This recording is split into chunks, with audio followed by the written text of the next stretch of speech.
Unforgiveness is this chain. You see how solid this chain is? I'm holding on to it. He's holding on to it. This chain is unforgiveness. But like the Bible says, that if you have unforgiveness in your life, regardless of who's right or who's wrong, there are prayers that will not be answered. God has given, because of prayers, because of destiny, what God has already preordained and destined for my life, it's sitting right there. And I'm trying to get to it. Oh, unforgiveness. Unforgiveness. I can go everywhere I want to go, but as long as I want what's in that gift, oh, I'm holding on to it. Unforgiveness. Dave is in that gift. My wife that I'm gonna marry is in that gift.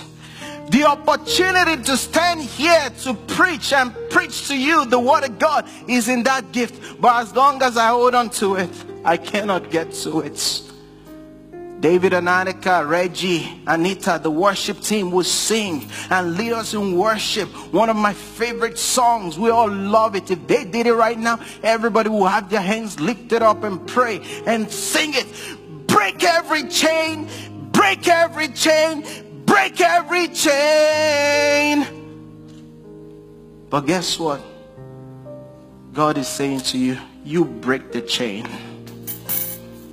It's your responsibility to break the chain. As long as you hold on to it, you will not be forgiven. You will not get there. Because guess what? That package that God has for you is in the streets called love. It's in the intersection of the streets called love and forgiveness streets. So you will never get to love and forgiveness street to pick up your package that's from God to you as long as you hold on to this chain. So what do? Simply, you have to let go. When you let go, you're free to pick up your package. That's the only requirement that Jesus has. Dave, my son, is here in this package. What are you holding on to? Yes, somebody has done something against you. Because I want everything that God has for me. I don't want to get to heaven and find out that I could have had this much. I could have done this much for God. But all I was able to do was this much. Why? Because of unforgiveness. No, I don't want that. So you've got to let go. Forgive yourself. Forgive people in your life. Like I said, do not be conformed to this world. Don't do it the world's way, because the world's way is you've got to maintain your pride and your integrity. They did it wrong against you. They are the ones that are supposed to come and ask for forgiveness. But God is saying, no, you forgive. Imagine me still holding on to this chain. It says, forgive. In order for you to have joyfulness, to be free, you've got to walk in forgiveness. It's too expensive. We've got to be like Jesus, who while he was on the cross, that's our example. That's who we're called to emulate. That's what we're called to be like. While he was on the cross, being persecuted, being stoned, being speared, he said, Father, while he was still experiencing the pain, Father, forgive them, for they don't know what they're doing. Jesus, after he came back from the dead, you know the first thing he did? He had to forgive. Peter, his best friend, his closest associates, denied him 3 times. When they asked him, do you know him? He said, I don't even know that guy. I don't know who Jesus is.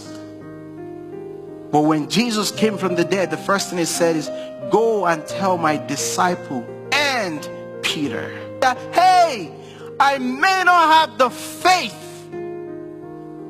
to make the blind to see. I may not have the faith to raise the dead, to make the lame to walk. But I have the love of God to forgive. The biggest power that anybody could ever possess is the ability to let go and forgive. That's the highest form of faith. Your forgiveness. That the closest you can ever get to be like God is not to give somebody a car. It's not to give somebody a house. It is to forgive, because the greatest miracle that happened was on the cross when he said, Father, forgive them. The highlight of Jesus' walk on earth for three and a half years was not the fact that he raised Lazarus from the dead. Was not the fact that he made the woman that was bowed over to rise up. No, it's the fact that he forgave. You be like God. Love like God. Keep no record of wrongdoing like God. Forgive yourself. I'm telling you, there is someone here, if you would pick up the phone today and call that person that has wronged you, your father, your mother, whoever it is, I can bet you in less than 3 months, you're going to experience some miracles in your life. Things that you were not able to get before, suddenly, easily comes to you. It's all wrapped in unforgiveness. You've got to let go. That's what today is about. Let go. You break the chain. It's your responsibility. When you do what I'm telling you, children will return. Your relationship with your parents will return. Your relationship with your children will come back. With your whoever